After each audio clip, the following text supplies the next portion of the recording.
하나님의 크신 은혜와 평강이 모두에게 임하기를 주님의 이름으로 축복합니다. 우리 이제 시편을 몇 주간 살펴볼 텐데, 우리 시편에는 다양한 주제로 어떤 그 시, 찬양으로 기록되어져 있습니다. 그래서 감사시, 탄원시, 예언시, 그다음에 지혜시, 교훈시 이런 다양한 그런 주제로 하나님을 찬양하고 있습니다. 우리 지난주에 살펴본 시편 1편은 지혜시에 속합니다. 우리를 하나님의 은혜의 강가에 심겨 놓은 그런 나무와 같은 존재로 하나님이 우리를 초대해 주셨고, 그러니까 그것보다 더 행복한 존재, 그것보다 더 복된 사람이 어디 있겠나. 이게 바로 시편의 핵심입니다. 여러분, 우리가 하나님의 은혜의 강가에 심겨진 나무인 것을 어떻게 알 수 있을까요? 나는 예수 그리스도를 믿으니까 하나님의 은혜의 강가에 심겨진 나무겠지. 여러분, 그렇게 생각할 수 있을 것입니다. 우리가 어떻게 알 수 있을까? 시편 1편을 중심으로 해서 우리가 살펴보면, 첫 번째는 내가 하나님의 은혜의 강가에 심겨진 나무인지 아닌지를 어떻게 알 수 있는가? 그것은 하나님의 말씀을 밤낮 읽고 듣고 배우고 적용하며 살아가는 것을 아주 기쁘고 즐겁게 한다면, 그런 사람이라면 분명히 아마 이 나무에 속하지 않을까. 그리고 그 나무가 시절을 쫓아 과실을 맺는다 그랬으니까, 오늘날의 우리의 삶에 적용해 본다면 내가 좋은 열매 맺는 삶을 살고, 또 그냥 거기서 끝나는 게 아니라 더 좋은 열매 맺어드릴 수는 없을까. 그렇게 어떤 갈망하면서 내가 조금이라도 더 하나님의 좋은 열매를 드릴 수 있으려면 어떻게 할까를 늘 생각하며 살아간다면, 그런 사람은 분명히 시냇가에 심겨진 나무이지 않을까. 그리고 악한 일을 꾸미는 사람과 함께하는 것이 늘 불편해요. 그래서 하나님을 조롱하고 하나님을 향하여 빈정대고 하나님의 말씀을 멸시하는 그런 사람과 같이 뭔가 일을 꾸미고 같은 자리에 있고 함께 일을 하는 이런 것이 늘 불편하다. 그러면 그 사람은 분명히 하나님의 어떤 은혜의 강가에 심겨진 나무 같은 존재가 아닐까. 하나님을 아는 사람은 하나님을 기대하고 하나님의 은혜를 사모하고 하나님이 우리에게 허락해 주실 것을 늘 갈망하는 사람이겠지요. 이게 복 있는 사람이지. 여러분, 이 시간 우리 하나님의 말씀을 듣고 읽고 또 배우고 깨닫는 시간이라면, 시냇가에 심겨진 나무라면 우리가 오늘 이 시간 어떨까요? 뭔가 기대되고 뭔가 가장 마음이 열려져 있고 우리의 정신이 가장 집중되고 그리고 맑은 그런 모습이 아닐까. 만약에 이 시간이 지루하고 이 시간에 뭔 말을 하는지를 모르고 빨리 끝났으면 좋겠다, 만약에 그런 마음이라면 내가 하나님의 시냇가에 심겨진 나무일까를 한번 점검해 봐야 되겠죠.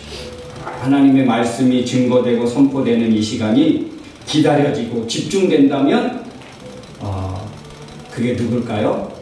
오늘 우리 모두이기를 주님의 이름으로 축원합니다. 이게 가장 복 있는 사람이고 이게 바로 하나님이 인정하시는 삶입니다. 그래서 시편 1편에 말씀하시기를 의로운 사람의 길은 여호와께서 지키시나 인정하시나 악인의 길은 망하리로다 그랬잖아요.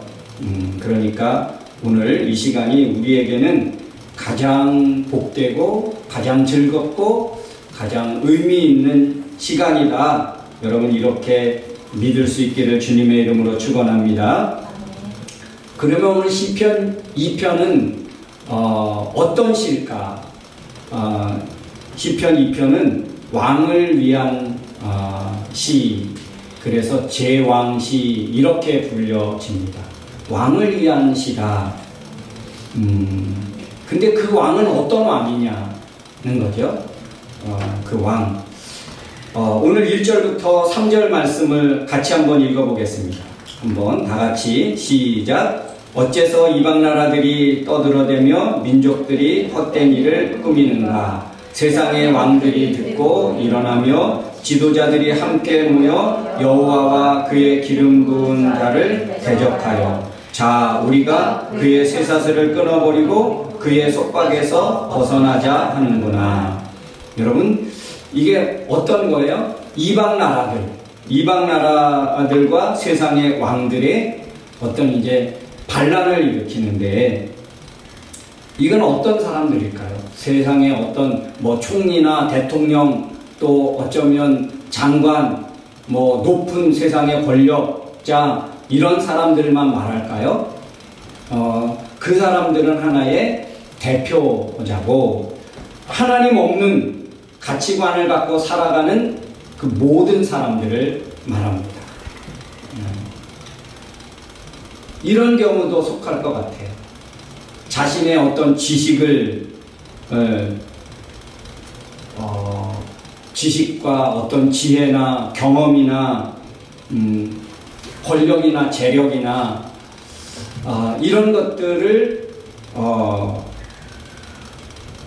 가지고 그렇지 못한 자를 업신 여기는 하찮게 여기는 그런 사람들. 이런 사람들은 급기야 어떤 일까지 벌어집니까? 사람들을 자기가 가지고 자기가 알고 있는 것을 최고로 여기다 보니까 그런 자기보다 못한 사람들을 그렇게 좀 낮게 보고 그리고 이런 사람들은 결국에 하나님을 향해서도 높은 마음을 갖겠죠. 그러니까 사람을 향해서 높은 마음을 가지면 하나님을 향해서도 높은 마음을 갖는 거예요. 그러니까 사람을 귀하게 여기고 사람을 섬길 줄 알면 그 사람은 하나님도 그렇게 귀하게 여길 줄 아는 거예요. 근데 사람을 멸시하고 무시한다 그러면 그만큼 높아져 있는 마음의 중심이라면 하나님을 향해서도 기꺼이 또 언제 어느 순간인가 그렇게 하나님을 향해서도 높은 마음을 가질 수 있는 확률이 높다는 거예요. 이런 사람의 모습은 어떠냐? 오늘 말씀하시기를 왜 헛된 일을 꾸미는가? 헛된 일을 꾸미는 것이라고 하나님이 지적하고 경고하고 계십니다. 하나님 앞에서 또 하나님을 믿는 사람들이 어쩌면 이런 모습을 가졌다면 또 우리 주변에 이런 사람들이 있다면 오늘 하나님이 이런 사람을 향해서 어떻게 여기실까? 오늘 4절에 보면 하나님이 이런 자들을 향해서 비웃는다. 하나님이 보실 때 가소롭게 여기십니다.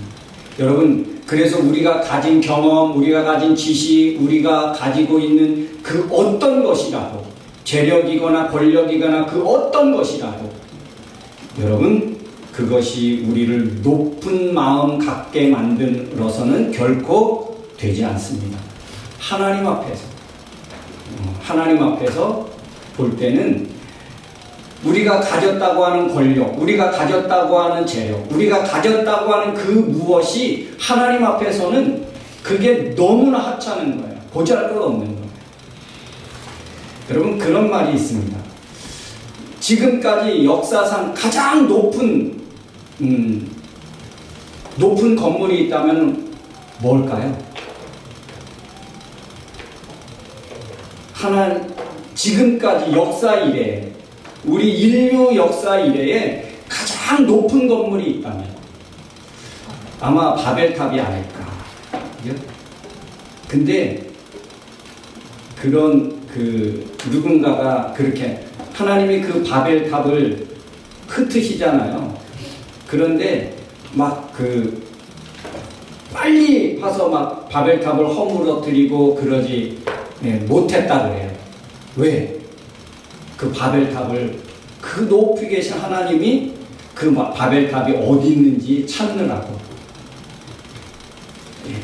우리가 세상 사람들 우리가 볼 때는 눈에 금방 띄고 그렇게 높으니까 금방 찾을 것 같지만, 하나님이 그 높으신 곳에서 바벨탑을 찾기 위해서 시간이 걸렸다는 거예요. 여러분, 이거는 좀 하나님이 정말 그러셨을까, 그런 것은 아니겠지만, 그 정도로 하나님이 보실 때는, 우리 사람이 볼 때는 가장 높은 탑이라고 했지만 하나님이 볼 때는 그냥 하찮은 거라는 거죠. 그러니까 우리가 가지고 있는 것, 우리가 알고 있는 것, 이것들이 그렇게 대단한 거로 착각하면 안 된다는 거예요. 그러니까 하나님 앞에, 사람 앞에 낮은 마음을 가지면 하나님 앞에는 더 낮은 마음을 가질 수 있겠죠. 그러니까 사람 앞에 높은 마음을 가지면 이거는 언제든지 얼마든지 하나님 앞에서도 높은 마음을 가질 수 있는 그런 가치관과 마음의 자세를 갖고 살아간다는 거예요. 그러면 결국에 어떻게 된다? 하나님의 비웃음의 대상이 됩니다. 여러분, 하나님을 믿는 사람들이 만약에 이런 모습을 보여줬다, 우리가 이런 사람이 됐다 그러면 주변에 있는 사람들이 어떨까요? 정말 내가 하나님을 알고 있고 하나님을 믿고 있어요. 그러면 금방 눈에 띄겠지요. 그러면 어떻게 되겠습니까? 하나님과 똑같은 마음을 갖는 거예요. 그래서 오늘 2편 1절에 가장 먼저 나온 것이 뭐냐면 어찌하여, 어째서, 이런 말인데 헬라어 언어의 의미를 보면 이런 의미예요. 어쩌자고. 너 어쩌자고 그렇게 하나님을 향하여, 주변 사람들을 향하여 그렇게 헛된 일을 꾸미느냐. 우리는 굉장히 그럴듯한 것으로 포장해서 내가 정말 의롭고 내가 저 사람 필요하고 그래서 하는 것 같지만, 어쩌자고 헛된 일을 꾸미는가. 이 1장에 복 있는 사람과 2장에 이거는 복 없는 사람.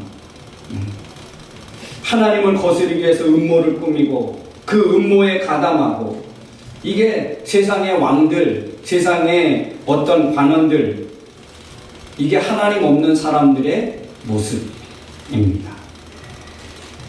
이런 사람은 어떻게 해야 될까요? 이런 사람은 여러분, 하나님을 만나야 소망이 있는 줄로 믿습니다. 하나님 만나야 인격이 변화되고 성숙해지는 거예요. 그러면 사람은 복 있는 사람이 되고 하나님이 귀하게 여기는 사람이 되어지는 줄로 믿습니다. 오늘 4절부터 6절 말씀을 한번 같이 또 읽어보겠습니다. 하늘에 계신 여호와께서 웃으시며 그들을 비웃으신다. 그러고서 분노하사 그들을 꾸짖고 놀라게 하시며 내가 나의 거룩한 산 시온에 내 왕을 세웠다 하시는다. 여러분, 이런 경우죠. 자기가 왕인 줄 착각하며 사는 사람인 거예요. 하늘에 계시니가 그런 사람들을 향하여 비웃고 그들 향해서 하나님이 진노를 말하신다. 그 진노에 그들은 놀라게 되고 그래서 6절에 그렇게 말합니다. 6절에. 그런 하나님을 모르고 하나님 없는 또 자기가 왕인 줄 착각하며 살아가는 그런 사람들 향하여 하나님은 어떻게 하시냐? 6절에 내가 나의 거룩한 산 시온에 내 왕을 세웠다. 여러분, 헛된 일을 꾸미는 어리석은 자들을 향해서 그런 자들을 상대할 특별한 존재, 진짜 왕 하나님이 세우신다는 거예요. 또 그렇게 세워주셨다라고 오늘 성경은 말하고 있는데, 이 하나님이 세우신 진짜 왕, 세상의 관원들, 세상의 왕, 이런 사람들과는 비교할 수 없는 진정한 왕. 그래서 7절부터 9절 말씀에 보면 이 왕은 메시아적인 그런 왕권을 가진 왕이 등장할 것이고 하나님이 세우셨다고 말하고 있는데, 이 메시아적인 진짜 왕, 이 세상의 왕이 아닌 진짜 왕은 어떤 왕인가, 그 왕의 역할, 그 왕의 존재를 세 가지로 선포하고 있는데, 우리 7절 말씀 다 같이 여호와께서 택하신 왕이 대답하신다. 여호와께서 선포하신 것을 내가 알리노라. 그가 나에게 말씀하셨다. 너는 내 아들이다. 오늘 내가 너를 낳았다. 이 왕은 하나님의 아들이라는 거예요. 그리고 그 모든 것들을 소유로 하시고, 또 이 왕은 세상에 통치권을 가지셨습니다. 8절 말씀, 나에게 구하라. 내가 모든 나라를 너에게 줄 것이니 온 세상이 내 소유가 되리라. 이 하나님이 세우신 진짜 왕은 세상의 통치권을 가진 주셨고, 그리고 세 번째는 어떻게 말씀하고 있냐면 9절, 내가 새 막대기로 그들을 다스리며 질그릇같이 부숴버릴 것이다. 이게 뭡니까? 원수들에 대한 지배권을 가지신 거예요. 그러니까 이런 왕이 세상에 어디 있겠습니까? 이런 왕이 있는데 이게 바로 메시아라는 거예요. 이게 바로 진짜 왕이라는 거예요. 그래서 10절부터 12절 말씀에 하나님 없는 사람, 하나님 없는 자처럼 살아가는 사람들을 향해서 오늘 10절, 11절에 말씀하고 있습니다. 다 같이 세상의 왕들과 지도자들아, 이제 너희는 이 경고를 듣고 교훈을 얻으라. 여호와를 두려워하는 마음으로 섬기고 떨며 즐거워하여라. 그러니까 이런 하나님 없는 사람들, 자기가 마치 왕인 것처럼 여기 착각하는 사람들을 향해서 하나님이 말씀하시기를 내가 진짜 왕을 보냈다. 진짜 왕을 세울 것이다. 그러니 너희는 어떻게 하라? 첫 번째, 지혜를 얻어라. 그리고 두 번째, 교훈을 받으라. 세 번째, 여호와를 경외하고 섬겨라. 네 번째, 그 아들에게 입맞추라. 여러분, 지혜를 얻는 것, 여호와를 경외하는 것이 지혜의 근본이요, 거룩하신 이를 아는 것이 명철이다. 잠언 우리 9장에 말씀하고 있습니다. 그러니까 여호와를 경외하는 것이 지혜로운 거예요. 그러니까 지혜를 얻으라, 교훈을 받으라. 어떤 것일까요? 자신의 아는 것이 전부가 아니라는 것을, 그러니까 뭐 하지 말라는 거예요? 자랑하지 말라, 교만하지 말라. 교훈을 받는 사람은 어떤 사람일까요? 겸손한 사람. 여러분, 누가 공부를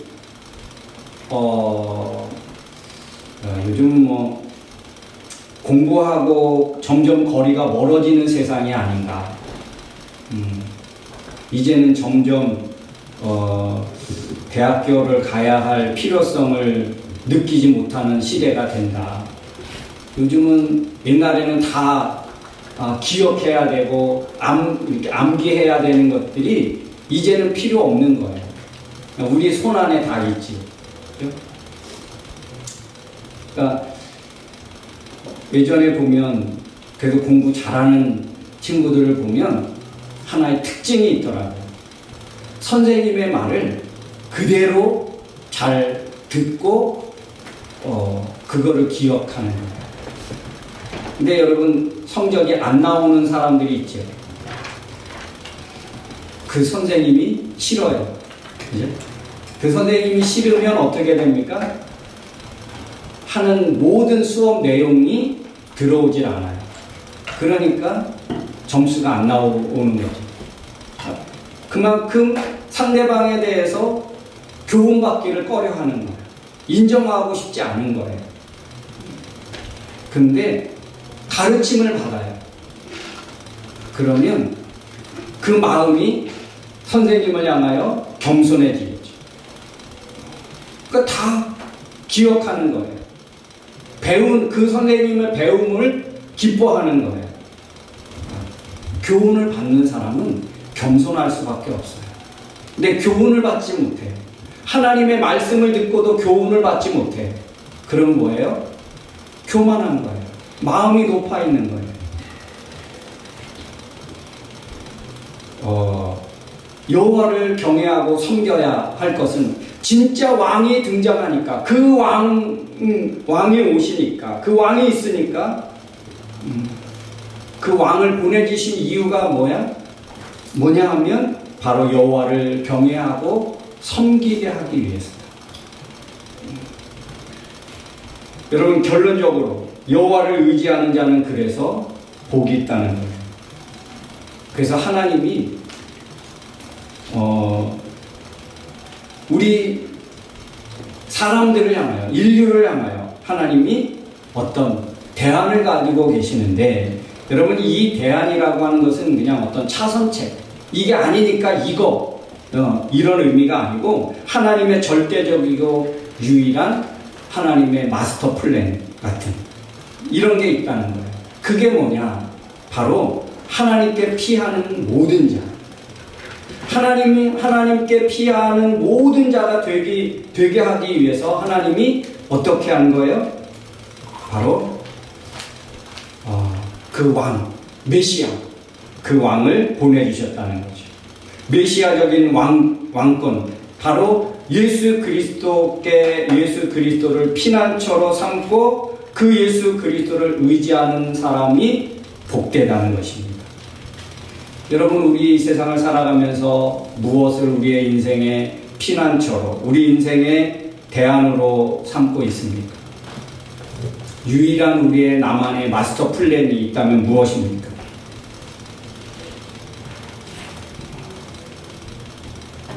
사람마다 다 아마 가지고 있지 않을까. 어떤 사람은 부가 될 거고 명예와 인기가 될 거고 이 세상에 영주하고 이 세상에 시민권을 갖고 이 세상에 안주할 수 있는 그 모든 것들이 어쩌면 자기 인생의 마스터 플랜으로 대안으로 그렇게 가질 수 있을 것입니다. 그런 이 세상의 사람 우리에게 하나님은 유일한 대안을 우리에게 제시하셨습니다. 에베소서 1장 3절에 이렇게 말씀하고 있습니다. 찬송하리로다 하나님 곧 우리 주 예수 그리스도의 아버지께서 그리스도 안에서 하늘에 속한 모든 신령한 복을 우리에게 주시되 하늘에 속한 모든 신령한 복을 우리에게 주시되 어디에서 주셨습니까? 그리스도 안에. 그리스도 안에 있는 자에게 하늘에 속한 모든 신령한 복을 우리에게 주셨다라고 말합니다. 그리스도 안에서 허락된 복입니다. 그리스도 안에 거하며 누리며 사는 것이 우리에게 허락되었고 이게 바로 하나님이 우리에게 허락하신 우리를 위해 제시하신 하나님의 대안입니다. 그리스도 밖에는 허락된 복이 없습니다. 그리스도 밖에 있는 것들은 우리의 삶의 대안이 될 수 없습니다. 하나님이 우리에게 대안으로 주시지 않았습니다. 그리스도 안에서 우리가 모든 것들을 받고 누릴 수 있는 그런 복된 사람 되게 해 주셨다는 거예요. 그러니 오늘 시편 2편 말씀 전체를 볼 때, 야, 하나님이 나에게 이런 엄청난 대안을 가지고 예수 그리스도를 보내주셨구나. 나를 예수 그리스도를 믿고 찬양하는 사람 되게 해주셨구나. 이게 우리 인생의 가장 큰 복이고 가장 큰 하나님의 그런 은혜인 것입니다. 사랑하는 성도 여러분, 여러분의 인생의 대안을 무엇으로 삼고 있습니까? 하나님은 우리에게 유일한 해결책, 유일한 길, 바로 예수 그리스도를 보내주셨고 그를 믿을 수 있게 해주셨다는 거예요. 이것만큼 더 큰 은혜가 없으니 그 왕을 보내주신 하나님을 찬양하고 높이고 예배하는 삶, 이게 우리의 최고의 삶이라는 거예요. 여러분 마음에 기억하고 한 주간 동안도 믿음으로 승리하는 저 여러분 되어지기를 주님의 이름으로 축원합니다. 우리 찬양하겠습니다.